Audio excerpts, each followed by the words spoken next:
Welcome to Hub Dialogues. I'm your host, Sean Speer, editor-at-large at The Hub.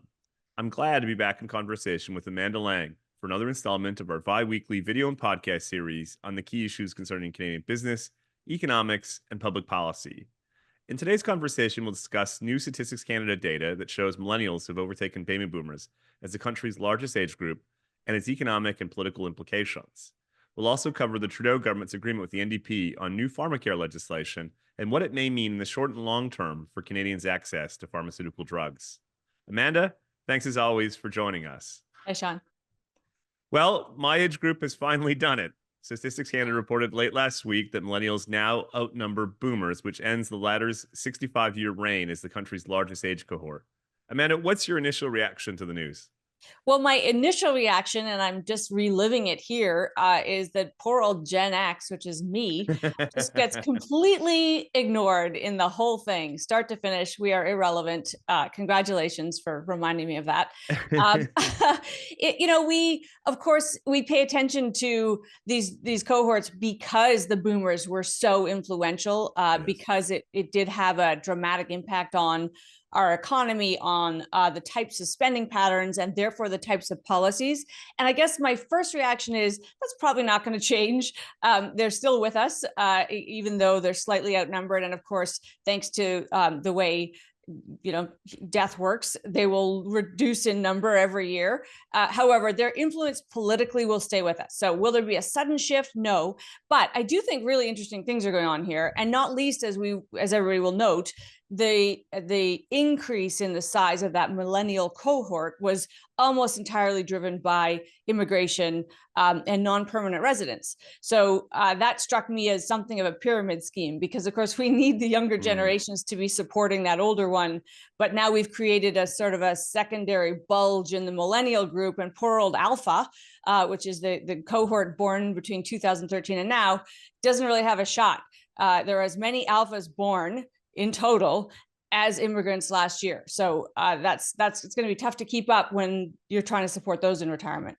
Wow, just a ton of insight there that we'll try to unpack over the course of our conversation. But I want to stay on your observation about immigration and the effect that it's having, not just on the composition of the different age groups, but actually Canada's overall age. It's the first time, Amanda, that the country's average age has fallen year over year since 1958. As you mentioned, there's a lot of talk about the political implications of these trends. I wrote over the weekend, for instance, about generational change in our politics.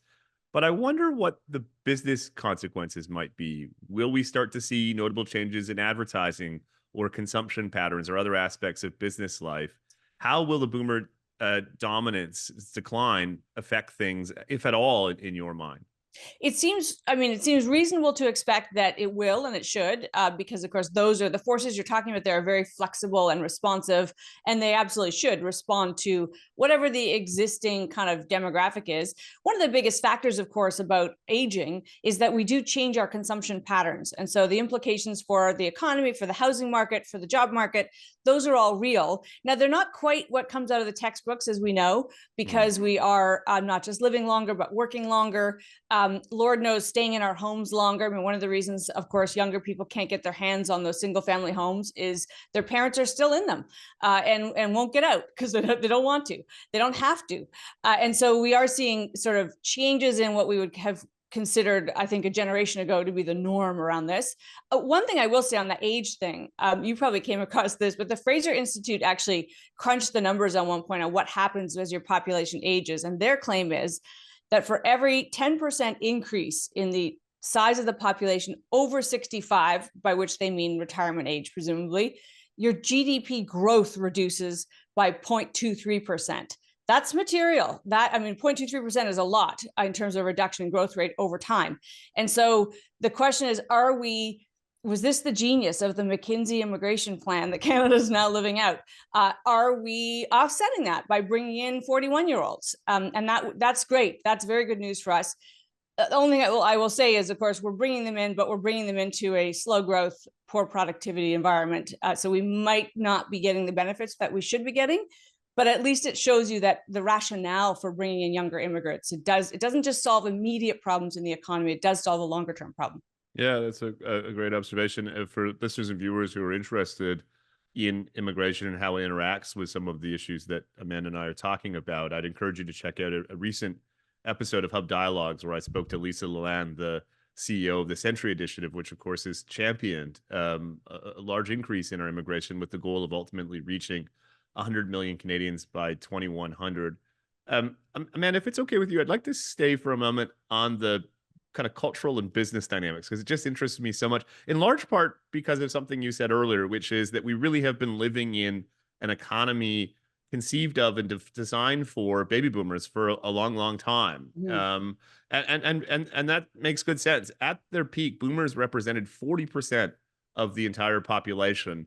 Millennials, by contrast, are expected to peak out at about 23%. Is one possible consequence that no particular age group has such a cultural and economic dominance on the society as the boomers had, that in a way this trend is consistent with a broader shift towards fragmentation in movies, music, television, news and information, and various other parts of modern life? And if so, is that a good thing or a bad thing? Interesting. I'm not sure I can answer that last one. It'll play out as it plays out. I think you're probably right in the sense that, yeah, now that 23% is where they'll stay and actually gradually decline.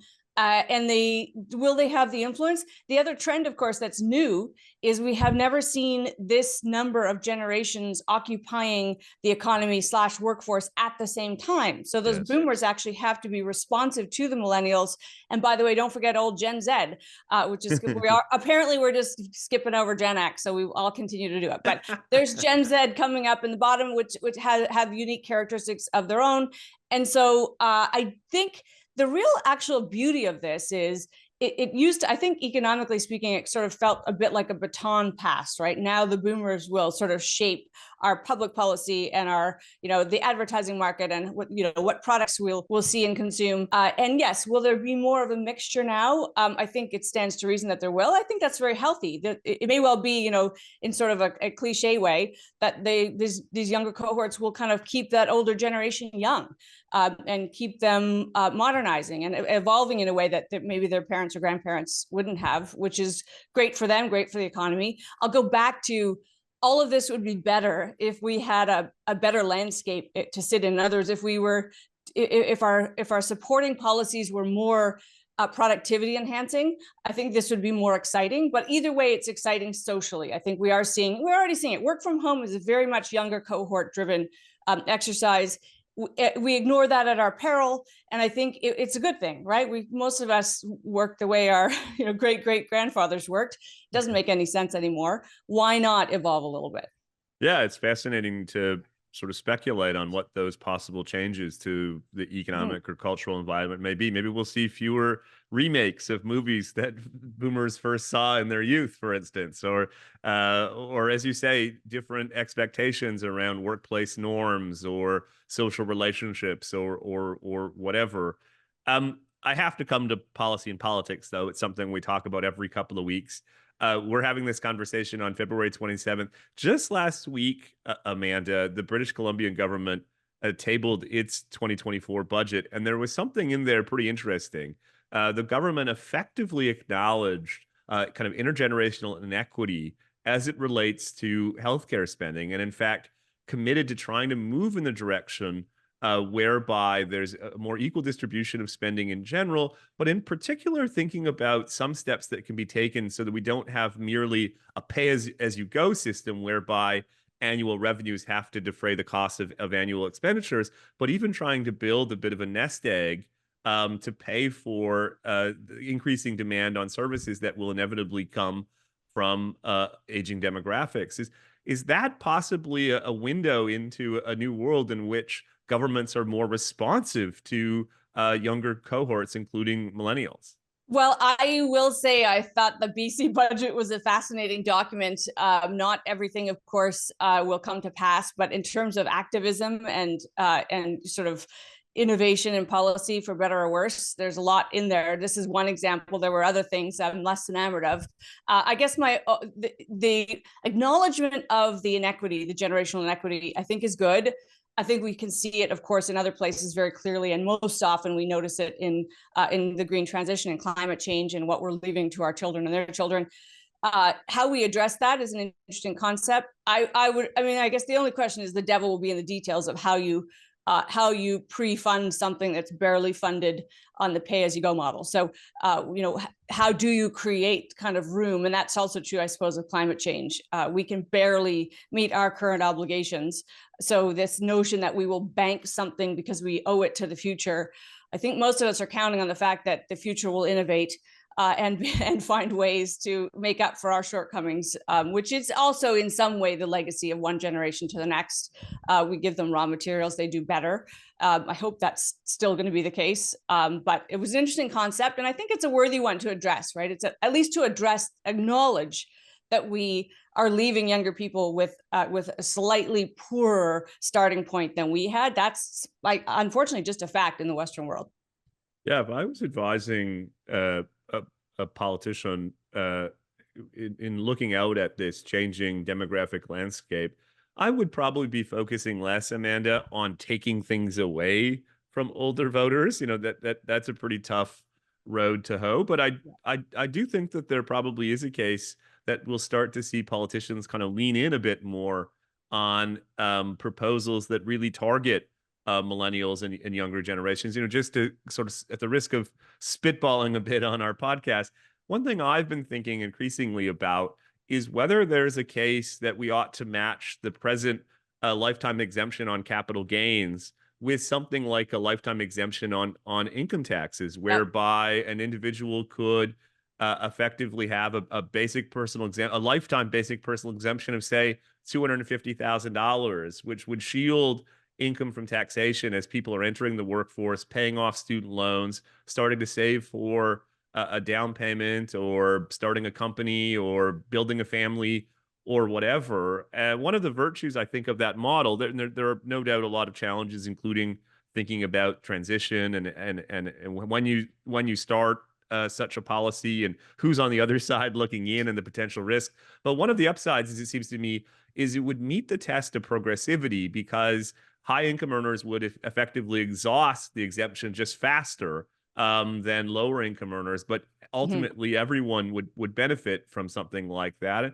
And so I don't know. I'm sort of optimistic that as we see changing political incentives because of the growing political influence of these demographics and the increasing presence of millennial and Gen Z Canadians inside politics itself, which is the subject I wrote about this past weekend at the Hub, one wonders if we'll start to see ideas like that represented more in our politics. Yeah, I hope so, and I think that's a very valuable kind of an idea. I think, to your point, there's complexity in it, so that might keep people from wanting to really wrestle it to the ground. But it's achievable, and I do think that the pressure will come from this growing cohort of voters that would benefit.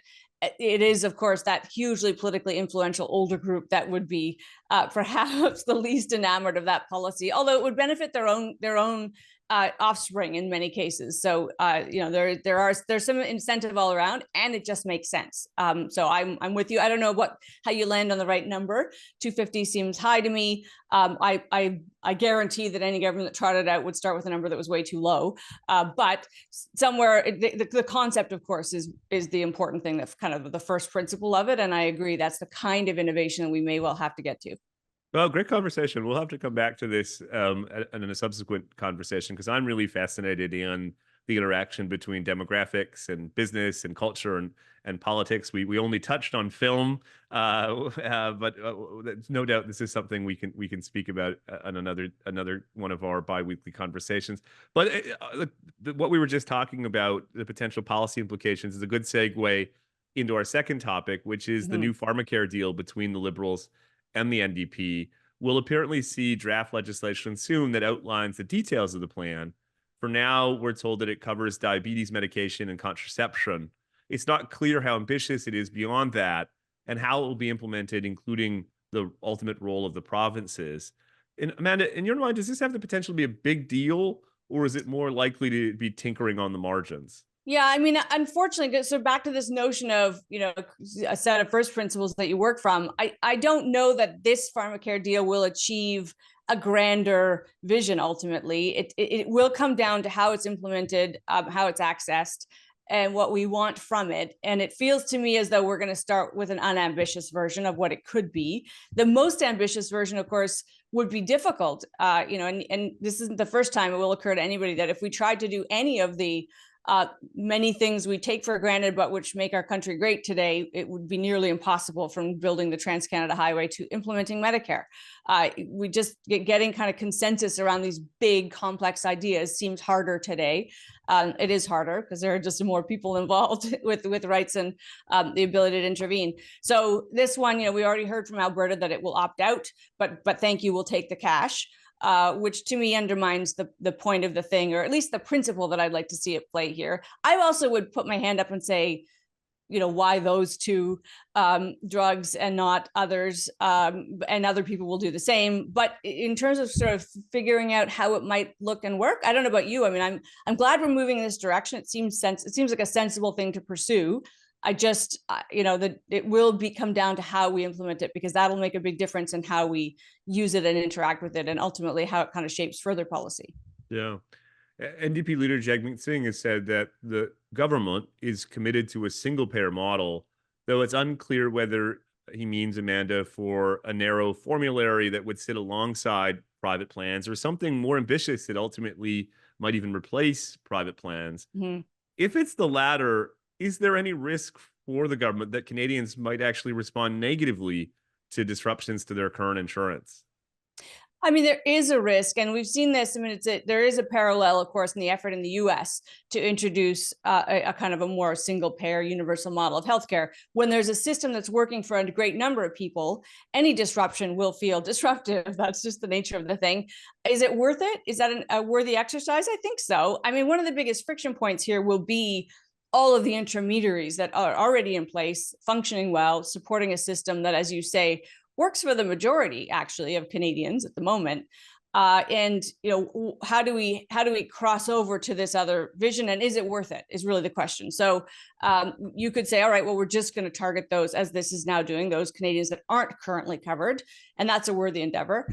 I still think there is a grander objective here of a more universal single pay model that would disrupt the system. That's hard, but it's not impossible. It just takes a little bit of clarity, of intention, and political capital. Does this government have it? I don't know, but a government might, and it might be a worthwhile thing to pursue. I'll say two things in response. One that tends to agree with you, and then one that maybe slightly disagrees. On the first point, it's pretty obvious in hindsight, Amanda, that if you were conceiving of Medicare again according to the same principles, you almost certainly would include drugs. I mean, it's important to remember that when Medicare takes shape in the mid-1960s, drug costs are a pretty small share of overall healthcare spending. The pharmacological revolution is yet to come. Right. Today, drugs represent the second largest expenditure, larger than doctors, which of course are part of the single payer model. And so in that sense, I think what a lot of pharmacare advocates are essentially calling for is to fulfill the initial promise of Medicare and bring drugs, which are a major part of healthcare expenditures, into the overall single payer model. I broadly understand that impulse and even am inclined to agree with it. The challenge, of course, is, as you say, the transition could be quite extraordinary. I mean, just think of it this way, Amanda.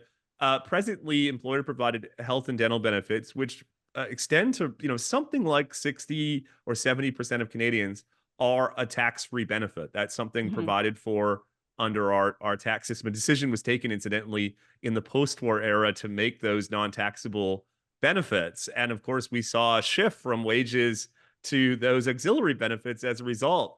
It's just fascinating to think about, if we saw the federal government start to crowd out those private plans in the form of a single payer model, what would happen? Would employers raise the salary for employees? Would unions, fight to try to essentially recoup the loss in the form of other benefits? Or is there a risk that workers end up kind of worse off, including potentially having now access to fewer drugs than they did under their private plans? I think for all of those reasons, politicians have been, although perhaps kind of conceptually committed to the principle of pharmacare, kind of quite reluctant to pursue it in practice. And so I think what is yet to be seen is the level of ambition, the long-term ambition represented in this legislation that we'll see in apparently in the coming days and weeks. I think that's actually one of the most important risks. You could mitigate it. You could create, right, a series of regulations that that did call employers to account for the money that they were saving. However, it would be complicated and maybe even as I say that unnecessarily so to create kind of new layers for business. I think that the obvious parallel is what happened with, it's not exact, it's not exact, but is what happened with pension plans and yes, corporations. And when corporations were kind of given the social license to step back from the defined benefit pension that really was a kind of a cradle to grave view of their employer, they did not step in with higher wages. Absolutely did not. They took advantage of the vacuum and made more money. So would the same thing happen in pharmacare left to their own devices? 100%. I think that's exactly what would happen. So is that reason enough not to pursue it? Again, I think there might be a model, and maybe we're on the track, I'm not sure, but there might be a model where you introduce it gradually and you kind of create the framework, the supporting framework, so that and by the way, there are players who exist and make money off the existing frame. We should not discount the pain, yes, to them of this situation. So there are lots of considerations here. I still think it's worthwhile. This might be a Gen X thing to say, but I think I'm going to keep saying that, by the way, so people remember that Gen X is a thing. I believe in our, a universal healthcare system. I think you're right that not just pharma, but dental is a reasonable thing to include in a holistic view of health. And so if you believe in the one, then you believe in roughly in the extension of it.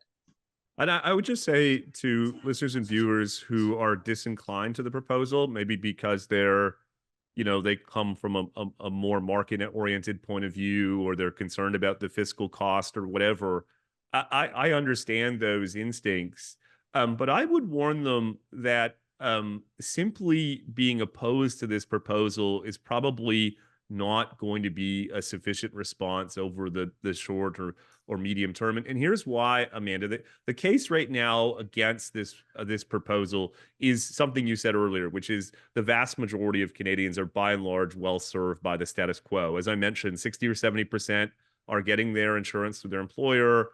Another approximately 10%, perhaps more, are getting it through current pre-existing public plans, either because they're low income or they're seniors in most provinces. So the share of the population that really is at the risk of sliding through the cracks is pretty small. But, and this is a big but, I think that population is going to grow.